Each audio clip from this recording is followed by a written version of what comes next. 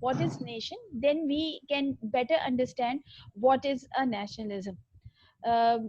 Nation by itself is a very confusing word in the world, because it has it has a different origin, different meaning, and it is used differently in the world.